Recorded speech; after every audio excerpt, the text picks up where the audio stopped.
beri nama pedang ini Naga Puspa. Selamatkan dia. Jangan sampai jatuh ke tangan pendekar berwatak jahat.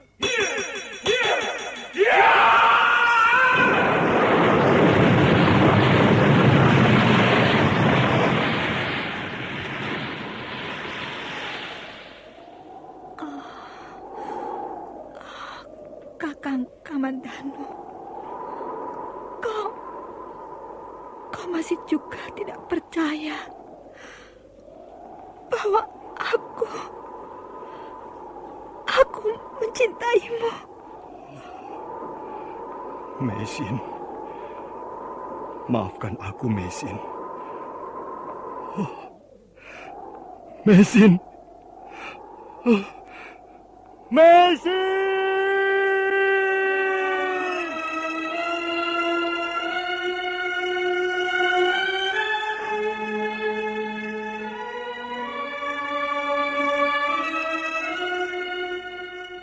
Tutur Tinular.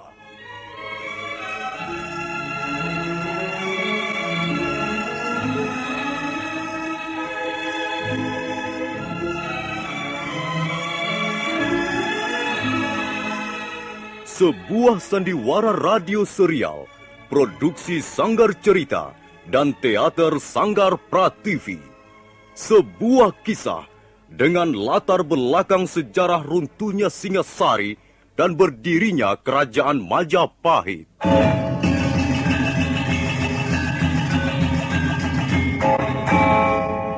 Sandiwara ini didukung oleh pemain-pemain radio yang sudah ternama.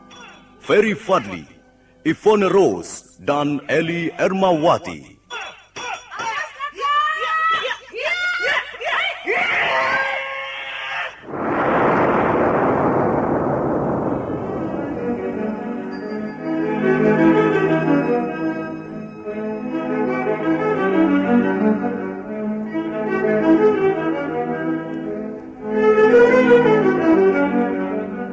Cerita ini ditulis dan disusun oleh S. Tijab.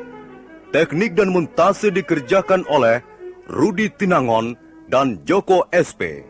Sutradara EWS Yuwono. Kali ini mengetengahkan episode pertama dengan judul Pelangi di Atas Kurawang.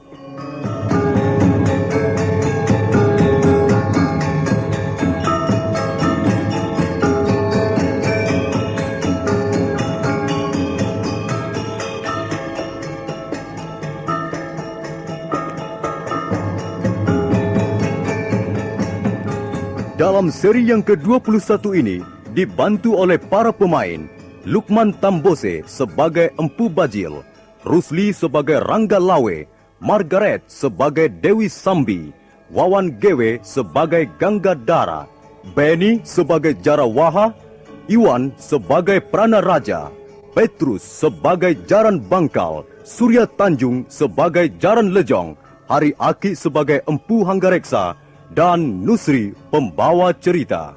Selamat menikmati.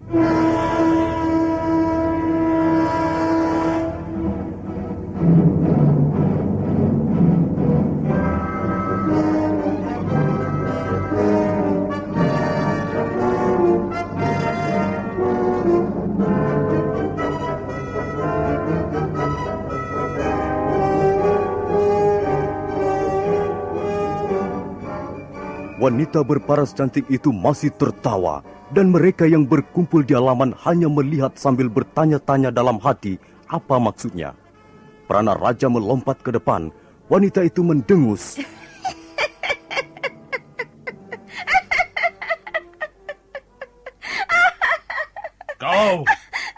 Kau pun seperti pernah kuliah.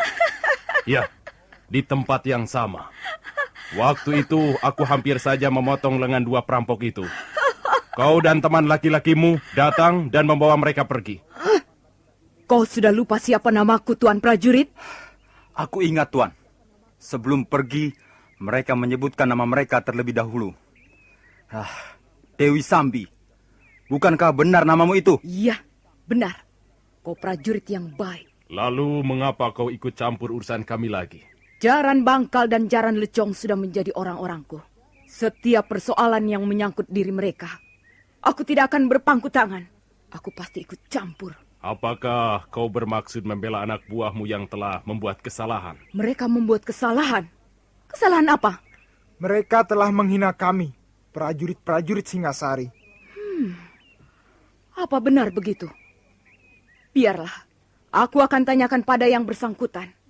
Apa yang telah kau katakan pada mereka sehingga mereka merasa terhina, Jaran Bangkal? Oh, saya tidak mengatakan apa-apa, Tuanku Putri Sambi.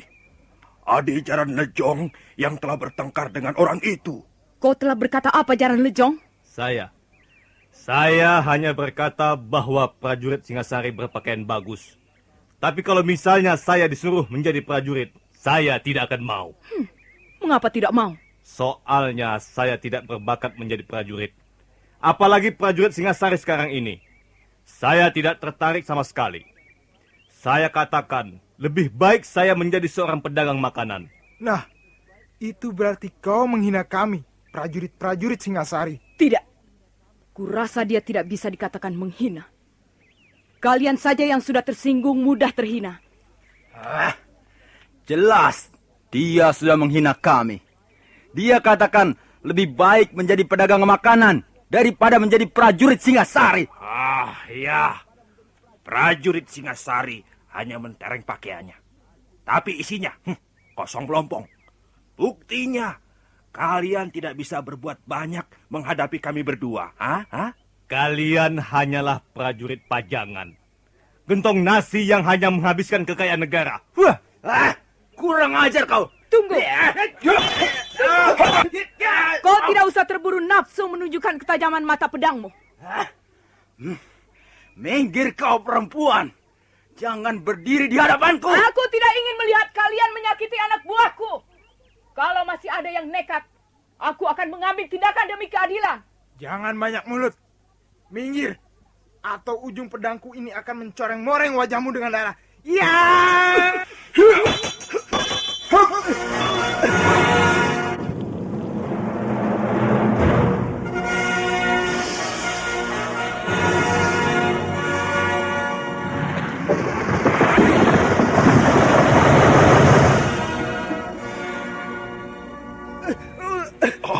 Haji Tabakwisa.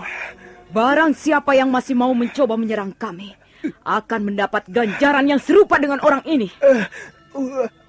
Napasku, dadaku, rasanya panas sekali. Dewi Sambi, kau sudah berani melukai anak buahku. Tahukah kau apa artinya? Artinya, kau mau membelanya bukan? Kau mau turun tangan demi menjaga harga diri seorang prajurit? Nah, silakan. Kau memang hebat, karena mempunyai pukulan Tabakwisa. Tapi bukan berarti aku menjadi gentar. Ayo Dewi Sambi, kita adu kesaktian. Kalau aku sampai kalah, kau boleh pergi bersama 2 orang kawanmu itu. Dan kami mengaku bersalah. Tapi kalau kau sampai kalah, kalian bertiga harus menyerah. Dan mau kubawa ke kota Singasari sebagai tawanan. Boleh. Ayo, mulailah. Kerahkanlah seluruh kepandaianmu supaya tidak mengecewakan anak buah yang sekarang melihat tingkah lakumu. Kurang ajar. Aku tidak sudi dibikin malu di depan mereka. Ya, mereka anak buahku. Lihat!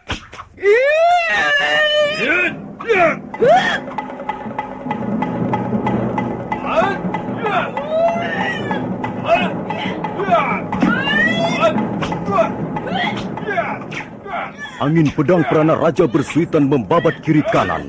Prajurit-prajurit yang melihat menjadi bangga mempunyai seorang panglima muda seperti Prana Raja. Tapi mereka heran sekali. Sudah lebih dari 10 jurus Prana Raja menyerang. Lawannya kelihatan belum ada tanda-tanda bisa dikalahkan. Bahkan keadaan menjadi berbalik manakala wanita berwajah cantik itu mulai membuka serangan dengan jurus-jurus andalannya. Kedua belah tangannya terjulur ke depan dan telapak tangannya mengembang.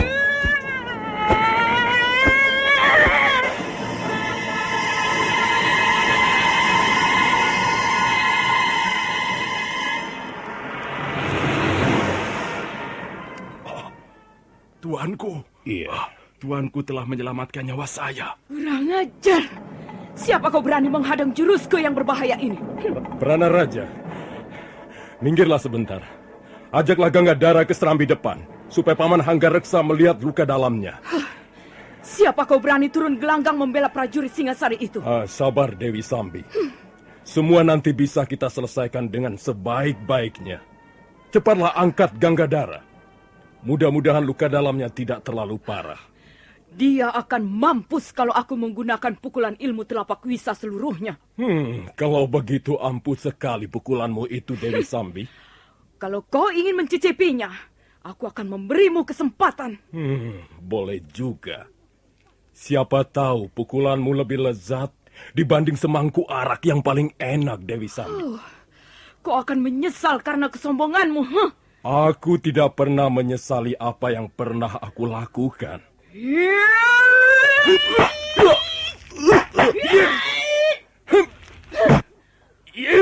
Bagus.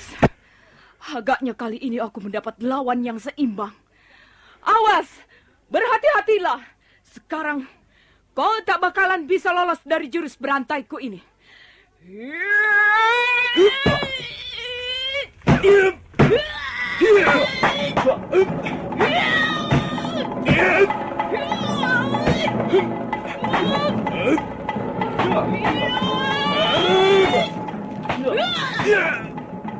Memang benar apa yang dikatakan wanita berparas cantik yang bernama Dewi Sambi itu. Laki-laki tegap perkasa yang kini menjadi lawan tandingnya tak lain adalah Rangga Lawe sendiri, mampu mengimbangi permainan jurus-jurus mautnya. Sementara itu di pihak Rangga Lawe tidak kurang herannya. Sekalipun seorang wanita, kemampuan Dewi Sambi tak boleh dianggap enteng. Apalagi pukulan Aji Tapak Wisa yang mengandung racun. Kalau sampai dia lengah, bisa roboh menjadi korban pukulan maut itu.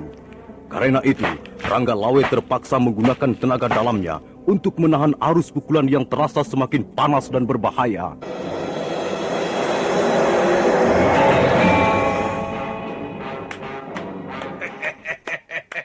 Hebat, hebat. Sungguh suatu tontonan yang menarik sekali. Orang ini mempunyai tingkat kemampuan yang tinggi, Kakang. Dia mampu menahan pukulan Aji Tapak Wisaku. Benar, Sambi. Yang satu ini memang prajurit pinilih. Mungkin dia menjadi pimpinan rombongan. Bukan begitu, Tuan? Bukankah Tuan adalah pimpinan rombongan prajurit Singasari ini? Iya. Akulah pemimpin mereka. Dan aku akan membuktikan bahwa prajurit Singasari tidak seperti yang dikatakan dua orang anak buahmu itu. Tidak semua prajurit Singasari adalah gentong nasi dan tidak becus bekerja. Tentu saja tidak semuanya. Mereka ini kan hanya bercanda saja, Tuan. Tuan tidak perlu merasa tersinggung. Bukan begitu caranya bercanda. Kata-katanya sudah tidak bisa digolongkan bercanda. Baiklah. Aku minta maaf atas kelancangan mereka. Tentu saja aku akan memberinya maaf. Tapi bukan berarti mereka bisa pergi begitu saja. Maksud Tuan? Kedua orang anak buahmu itu akan kuikat. Kemudian kuseret dengan kuda sepanjang perjalananku menuju desa Kurawan. Kemudian mereka akan kubawa ke kota Singasari. Untuk aku serahkan pada petugas keadilan di sana. Kejam sekali. Kurasa hukuman dan perlakuan seperti itu tidak mencerminkan keadilan. Kalau kau membela mereka, maka kau pun kuanggap sama salahnya dengan mereka. Dan kau akan mendapat hukuman yang serupa. Bagaimana kalau kita buat semacam taruhan? Mari kita berlaga di atas gelanggang ini. Kalau aku kalah, Tuan boleh membawa dua orangku itu. Tuan boleh berbuat apa saja atas diri mereka. Tapi kalau Tuan yang kalah, Tuan harus membebaskan mereka. Dan menganggap mereka tidak bersalah. Dan menganggap persoalan ini selesai sampai di sini. Tantanganmu ku terima. Tapi aku menghendaki taruhan yang lebih besar. Taruhan apa itu? Kalau kau kalah, kau dan kawan-kawanmu itu harus mati di tanganku. Kakang Bajil, Orang ini menantangmu perang tanding sampai mati. Akan kulayani. Baiklah. Lalu apa yang Tuan pertaruhkan? Kalau kau dapat mengalahkan aku, maka aku akan meletakkan jabatanku sebagai Panglima Perang Kerajaan Singasari sebelum kuserahkan nyawaku padamu.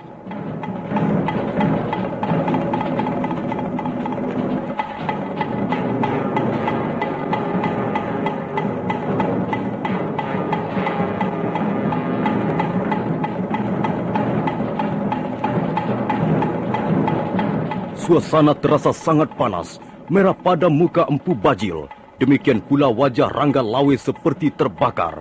Prajurit-prajurit Singasari, mereka semua yang berkerumun di halaman rumah penginapan itu, tak seorang pun berani mengeluarkan kata-kata. Semua menahan nafas, melihat kedua orang pendekar pilih tanding yang sekarang sudah siap mengadu nyawa. Karena begitu tegangnya, sampai mereka tidak melihat kehadiran seorang penunggang kuda. Orang itu tinggi, gagah, bertubuh tegap perkasa. Orang itu tidak segera turun dari punggung kudanya. Dia melihat peristiwa di halaman dengan penuh perhatian. Matanya menatap tajam, sementara tangan kanannya terletak di atas gagang pedang yang besar yang terselip di pinggangnya. Apakah Tuhan sudah siap? Majulah, kau akan kutangkap bersama orang-orangmu.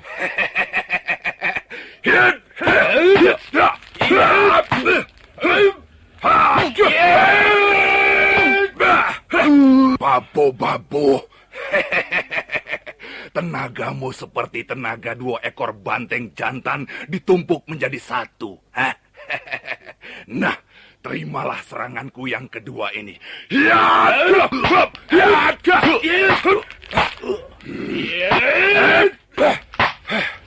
Pantas kau diangkat menjadi Panglima Perang Singasari. Tidak percuma kau memperoleh jabatan itu. Tapi aku tidak akan berhenti sampai di sini. Sambi, lemparkan tongkatku. Terimalah, Kakang.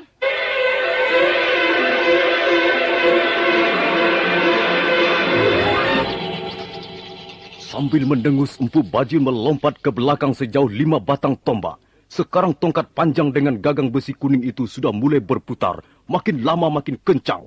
Nah, kalau tadi Tuan sudah melihat 2 jurus permainanku, sekarang lihatlah bagaimana tongkat panjangku ini bekerja.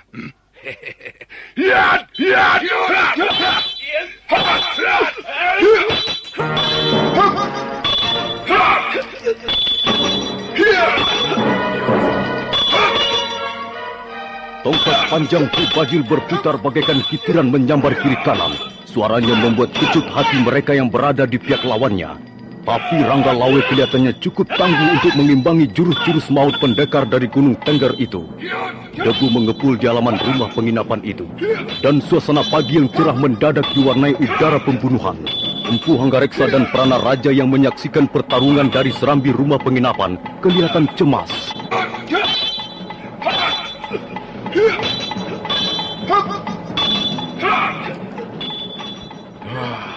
Luar biasa permainan tongkatnya. Hati saya menjadi was-was juga, Tuan Prana Raja. Jangan cemas, Tuan Hanggareksa. Gusti Rangga Lawe bukanlah seorang pendekar sembarangan. Di Istana Singasari, beliau tergolong pendekar kelas 1. Barangkali hanya Gusti Lembu Sora yang pantas disejajarkan dengan beliau. Wah, hati saya agak tenang mendengar penjelasan Tuan. Tapi saya masih belum bisa melihat kenyataan ini. Bahwa ada seorang bertubuh cebol yang nampaknya bisa diangkat dan dilemparkan ke sana kemari dengan mudah. Tapi nyatanya, pendekar seperti Gusti Rangga Lawe bisa dibuat kerepotan.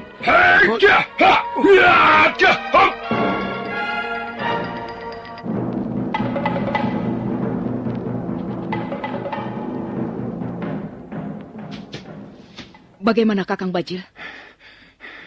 Panglima Perang Singasari ini memang benar-benar tangguh. Tapi Kakang masih belum dikalahkan, bukan? Kakang masih sanggup melawan?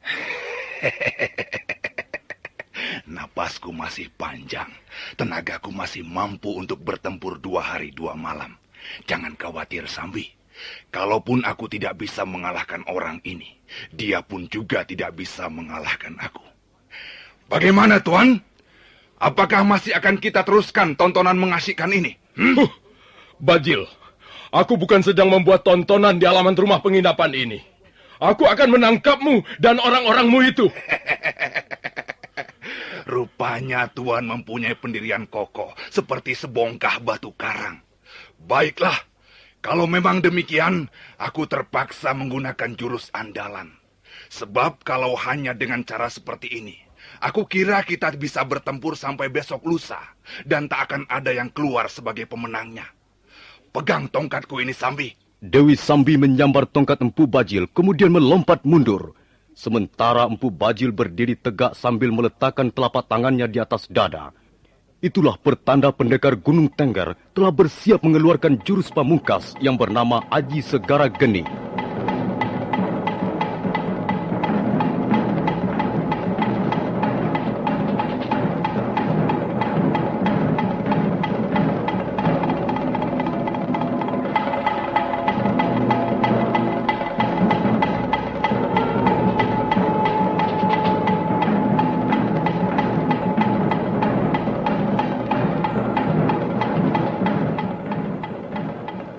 Empu Bajil sambil tetap menyilangkan tangan di depan dada, mulai menyedot nafas perlahan-lahan. Mendadak tubuh orang cebol itu bergetar hebat sekali. Rambutnya seperti ikut bergetar. Rangga Lawe tahu bahwa musuhnya kali ini benar-benar ingin mengadu kesaktian. Maka dia pun segera membuat persiapan. Kedua tangannya membuat suatu gerakan melingkar 3 kali dan akhirnya bersidakap, sementara kedua matanya terus memancar dengan tajam ke arah lawannya.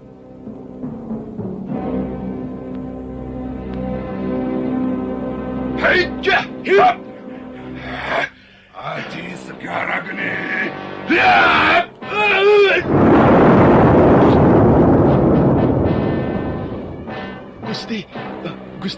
Gusti tidak apa-apa. Minggirlah peranan raja. Hei Bajil, kalau kau benar-benar mau mengadu kesaktian dengan Rangga Lawe, ayo, kerahkan seluruh ilmu yang kau miliki. Tapi kau pasti akan binasa di tanganku.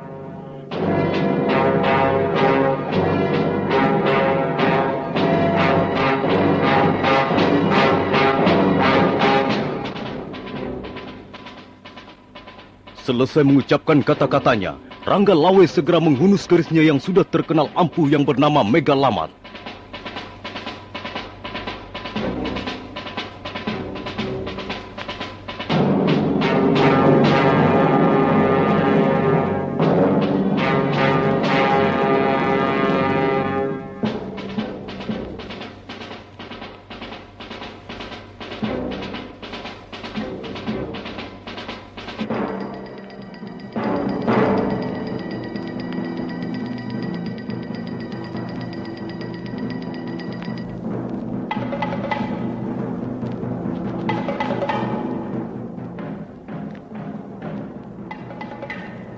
Setelah menghunus keris Mega Lamat, mendadak penampilan Rangga Lawe berubah.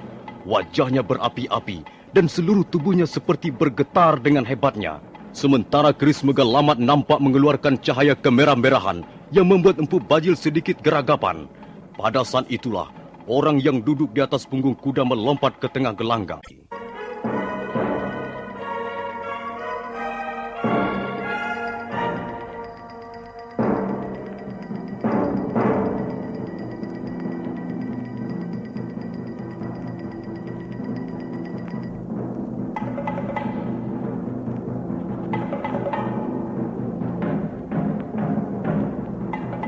Rangga Lawe putra Arya Wiraraja itu berdiri tegak bagaikan sebatang pohon hutan. Lengan dan urat-urat di lehernya berkilat-kilat, sementara wajahnya merah bagaikan arca Batara Wisnu di sepu emas. Orang-orang yang berkerumun di sekeliling halaman rumah penginapan itu tak ada yang berani bersuara, sekalipun hanya berbicara pada teman di sebelahnya. Empu Bajil sendiri mendadak sedikit geragapan, begitu melihat keris Mega Lamat tergenggam di tangan Rangga Lawe. Ayo, Empu Bajil. Jangan kepalang tanggung. Keluarkan seluruh ilmu yang kau miliki. Rangga Lawe siap menebas batang lehermu.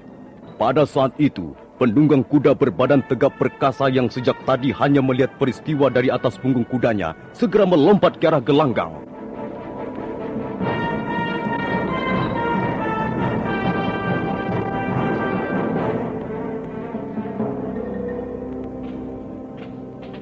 Sabar.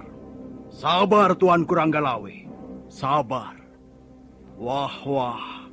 Kalau diteruskan, hal ini bisa gawat. Bukankah kau Kebo Mundarang?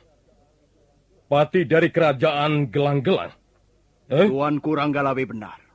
Saya Kebo Mundarang. Mengapa kau turut campur urusan ini? Apa keperluanmu datang ke desa ini? Bukannya saya mau turut campur, Tuan Ranggalawe. Saya turun ke gelanggang ini hanya untuk memintakan pengampunan atas kelancangan mereka. Teman-teman saya. Oh, begitu. Jadi Empu Bajil, Dewi Sambi dan 2 orang itu teman-temanmu? Demikianlah, Tuan. Mereka adalah teman saya. Lalu apakah kau bermaksud membela teman-temanmu itu Kebo Mundarang? Tuan Ranggalawe, apakah tidak sebaiknya keris Megalamat disarungkan dulu? Rasanya kurang baik berbicara sambil menghunus pusaka begitu. Itu urusanku. Gampang. Pusakaku ini akan kuamankan. Kalau memang sudah meminum darah teman-temanmu itu. Jangan terburu nafsu, Tuan Ranggalawe. Baiknya kita selesaikan persoalan dengan rasa persahabatan. Teman-temanmu itu sama sekali tidak bersikap sebagaimana seorang sahabat. Kau tahu tidak, Kebo Mundarang? Mereka sudah berani menghina prajurit Singasari.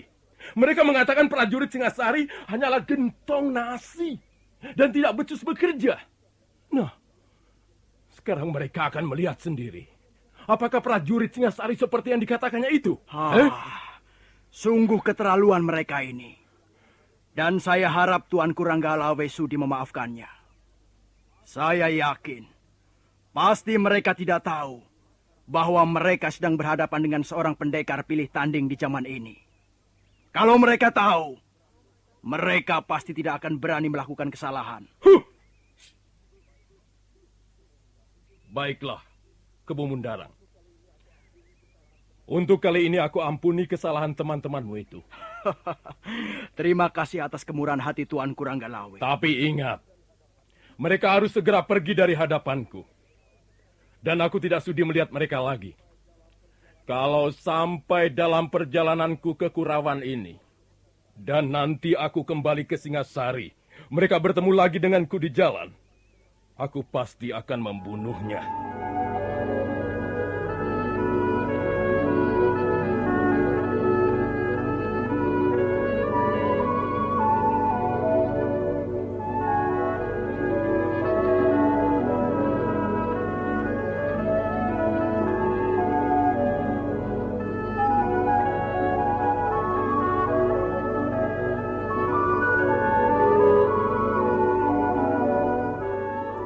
Kebo Mundarang merasa lega melihat Ranggalawe luluh hatinya. Maka, takut hal-hal yang merugikan bisa terjadi lagi menimpa dirinya, selaku pati kerajaan Gelang-Gelang, Kebo Mundarang segera memberi isyarat pada orang-orangnya. Dan sebentar kemudian, Empu Bajil, Dewi Sambi, Jaran Bangkal, Jaran Lejong dan Kebo Mundarang sendiri meninggalkan halaman rumah penginapan.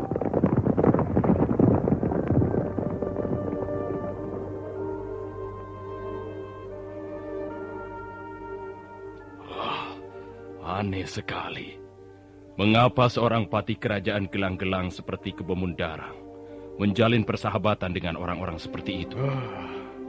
Nampaknya Empu Bajil dan kawan-kawannya itu bukanlah seorang pendekar yang berwatak satria.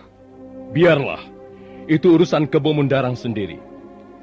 Yang penting kita harus tetap waspada. Jangan sampai ada sekelompok manusia menghina kita sebagai prajurit yang bertanggung jawab pada keamanan negara. Oh iya, bagaimana dengan Ganggadara, Paman Hanggareksa? Dia tidak apa-apa, Gusti. Hanya luka ringan saja. Sekarang sudah bisa berjalan seperti biasa. Kalau begitu perintahkan agar prajurit-prajurit mencabut patok-patok tenda. Dan kita teruskan perjalanan menuju Kurawan.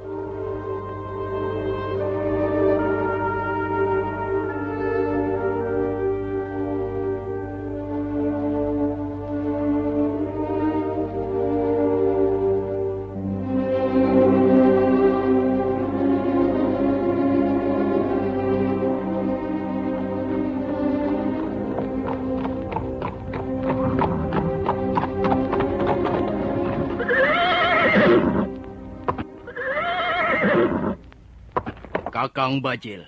Ya, Gusti Patih. Aku tahu kau pasti masih penasaran, Kakang Bajil. Tapi aku mempunyai pikiran sedikit lebih jauh. Nah, kukira tidak ada perlunya bentrok dengan prajurit-prajurit Singasari untuk saat sekarang ini. Memang, saya masih penasaran, Gusti Patih. Setiap bertemu dengan seorang pendekar tangguh, saya pasti penasaran. Sekarang ini Istana Singasari dijaga oleh sekelompok pendekar tingkat tinggi. Pendekar seperti Ranggalawe, Lembu Sora, Kebo Anabrang, Nambi, Banyak Kapuk, dan Diah Wijaya menantu Sang Prabu sendiri. Adalah pendekar-pendekar yang patut kita perhitungkan. Bagaimana dengan para pendukung gelang-gelang, Gusti Patih? Kalau para pendekar Singasari yang kusebutkan tadi bersatu padu, dalam arti seiring sejalan, kukira pertahanan Kertanegara sukar ditembus. Kita juga banyak mempunyai pendekar pilih tanding. Tapi kekuatan bala tentara gelang-gelang masih jauh dibanding bala tentara Singasari. Karena itu aku agak ragu-ragu. Aku khawatir rencana Prabu Jaya Katwang nantinya cuma tinggal di awang-awang. Rencana apa, Patih? Belum saatnya ku beritahukan padamu, Kakang Bajil. Nanti, suatu ketika Kakang Bajil akan tahu juga. Sekarang yang penting, kita bergerak secara perlahan. Kita sebarkan pengaruh. Kita mencari orang-orang untuk kita gembleng menjadi prajurit. Pokoknya, kita harus menyusun barisan yang kuat. Bala tentara yang jumlahnya mampu mengimbangi bala tentara Singasari. Dan setelah itu, kita tinggal mengintip kelemahan Prabu Kertanegara. Begitu dia lengah, nah, kita serbu Singasari. Ya, kita serbu Singasari. Kalau begitu, Prabu Jaya Katuang sudah merencanakan mau berontak pada pemerintah Singasari. Akhirnya Kakang Bajil tahu juga. Baiklah. Mari kita lanjutkan perjalanan ke Gelang-Gelang. Aku khawatir Sang Prabu Jaya Katwang sudah tidak sabar menunggu kehadiran kita.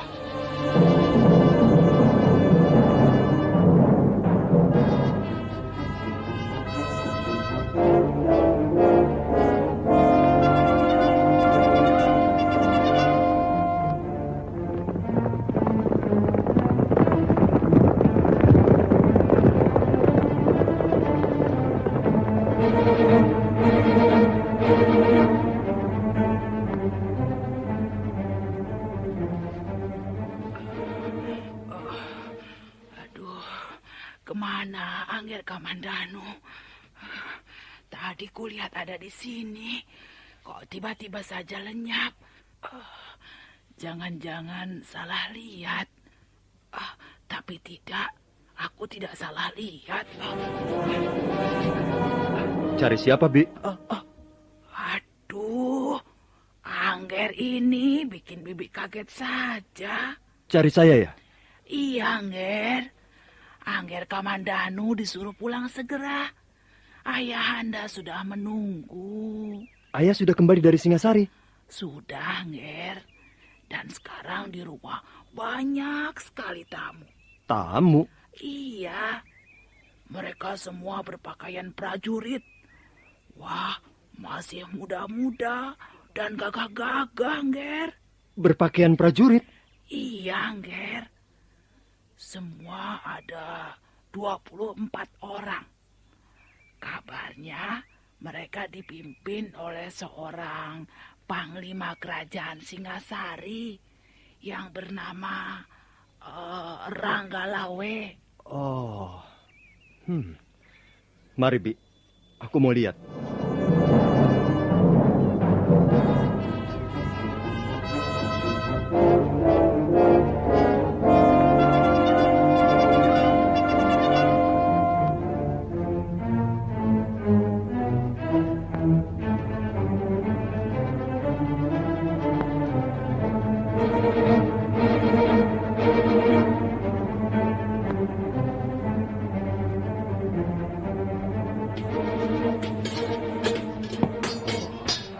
Prajurit-prajurit Singasari ini pasti mengemban tugas dari Prabu Kertanegara. Pasti ada hubungannya dengan surat ayah yang sempat kubaca 2 malam yang lalu. Kalau begitu, Paman Ranubaya terancam keselamatannya. Aku harus segera memberitahukan hal ini padanya. Arya Kamandanu lalu menggunakan kemampuannya meringankan tubuh. Setelah menarik napas panjang beberapa kali, dia pun melompat pagar dan sebentar kemudian bayangannya sudah lenyap di balik gundukan bukit.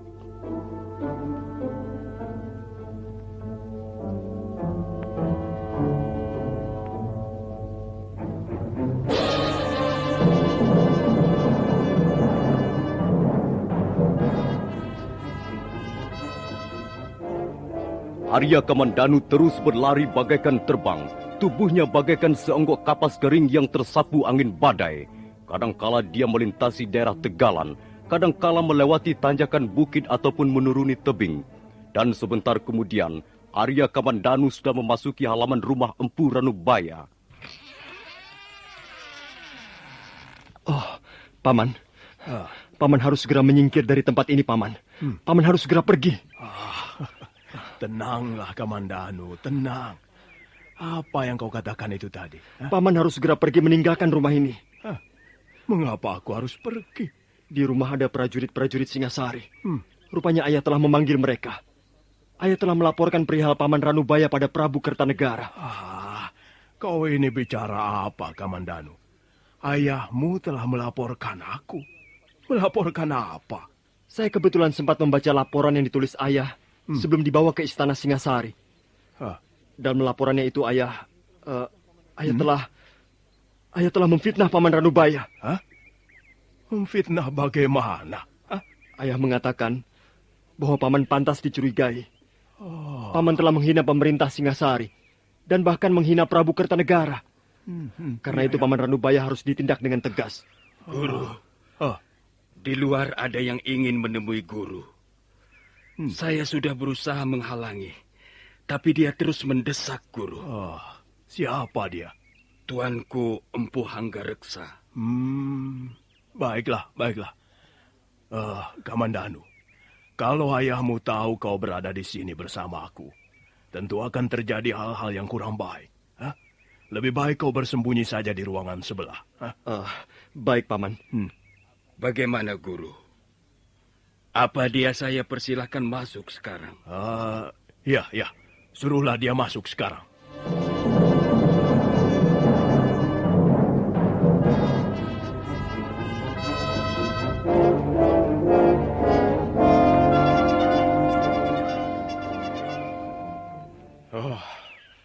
Ini adalah kesempatan terakhir untukmu, Kakang Ranubaya.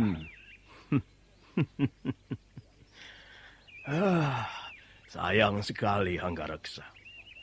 Apa yang kau sebut sebagai kesempatan terakhir, aku tak bisa memanfaatkannya dengan baik. Prabu Kertanegara adalah raja yang arif bijaksana. Beliau cinta ilmu pengetahuan dan mempunyai wawasan yang luas, Kakang. Aku mau menambahkan satu lagi ciri khas raja yang kau sembah dan bangga-banggakan itu, Hanggareksa. Dia juga suka minum tuak sampai bermangkuk-mangkuk. Iya. Manusia pasti ada kekurangannya. Tak ada manusia yang sempurna. Nah, sudahlah, Hanggareksa. Tak ada gunanya kau membujuk aku. Kalau pohon sudah ditanam dan dia mau tumbuh dengan baik, kau tak akan mampu membedolnya dari tanah berikut akarnya. Ya, memang Kakang. Pohon itu tak mungkin dibedol. Tapi karena dia dianggap mengganggu jalanan orang, bisa saja ditebang. Berapa orang prajurit yang telah dikirim Kertanegara untuk menebang pohon itu, Hanggareksa? Tak akan aku mengatakannya, Kakang. Kau akan melihat sendiri nanti. Sebenarnya sangat disayangkan kalau hal ini sampai terjadi. Nah, aku permisi.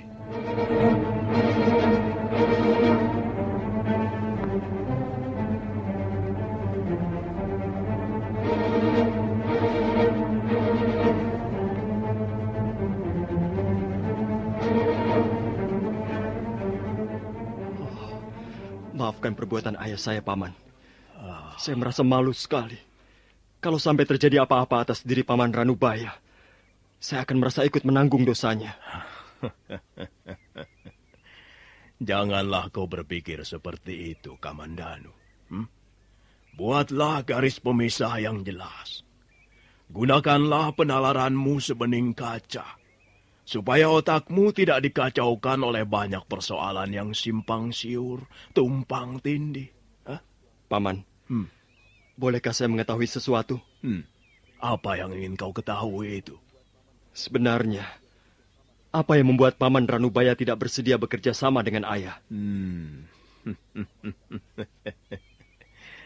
Kamandanu, kalau kau ingin tahu sebabnya, baiklah, aku akan menuturkannya padamu. Tuturku ini merupakan sebuah dongeng tentang seorang siswa atau murid yang ingin berbakti pada gurunya. Nah, coba kau lihat baik-baik.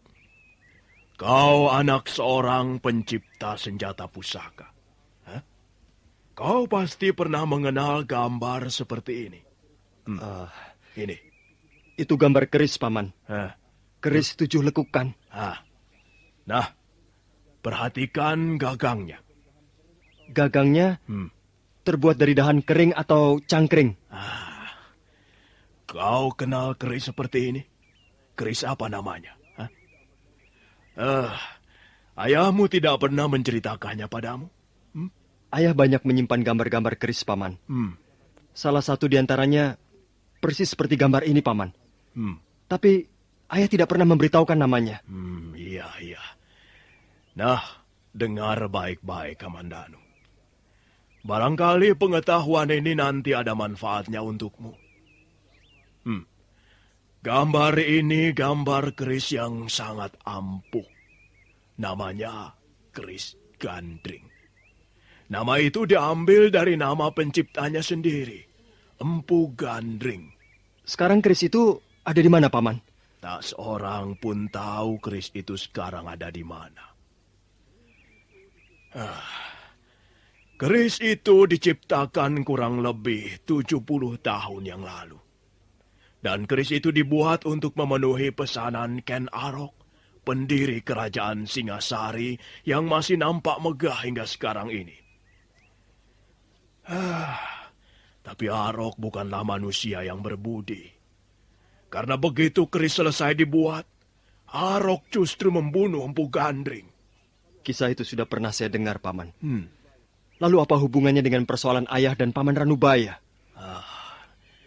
Kamandanu, Empu Gandring itu bukan hanya tukang membuat senjata pusaka. Dia pun tergolong seorang pendekar yang tangguh di waktu masih mudanya dulu. Dia mempunyai murid hanya seorang. Namanya Empu Bango. Empu Bango lah yang kemudian meneruskan perguruan Gandring. Empu Bango mempunyai murid beberapa orang. Tapi yang paling dikasihi adalah Empu Sasi. Nah, Empu Sasi mempunyai murid lagi, semuanya 3 orang. Yang paling tua bernama Empu Lunggah, kemudian aku sendiri, dan murid yang paling muda adalah ayahmu itu. Sewaktu guruku masih hidup, kami bertiga pernah berikrar bahwa kami tak akan sudi bekerja untuk pemerintah Singasari selama yang menjadi raja masih keturunan langsung Ken Arok. Iya. Sekarang menjadi jelas semuanya, Paman. Dan agaknya ayah tidak lagi menepati janjinya. Ya. Hingga hubungan antara ayah dan Paman Ranubaya menjadi kurang serasi. Rupanya ayah lebih cenderung mengejar kepentingan pribadi dan tidak setia lagi pada ikrar perguruan. Sebenarnya aku tidak mau ambil pusing soal ini, Kamandanu. Itu adalah hak dan tanggung jawabnya sendiri. Tapi sekarang masalahnya menjadi besar. Karena ayahmu setengah memaksaku untuk melakukan hal yang diyakininya sebagai sesuatu yang baik. Paman, ya. Saya menyesal sekali mengapa sikap ayah seperti itu. Dan saya minta maaf, karena ayah saya telah membuat Paman Ranubaya mendapat kesulitan-kesulitan. Iya. Tapi sudahlah, Kamandanu. Kau anak yang baik. Sebenarnya aku tidak pernah membenci ayahmu. Tapi rupanya memang harus terjadi pertikaian di antara saudara seperguruan. Sudahlah. Ini urusan kami berdua. Kau tidak perlu ikut campur. Kamandanu. Iya, Paman. Kukira masih ada waktu beberapa saat lagi. Aku ingin membicarakan hal yang sangat penting denganmu. Soal apa, Paman? Soal jurus naga puspa tahap yang ketiga.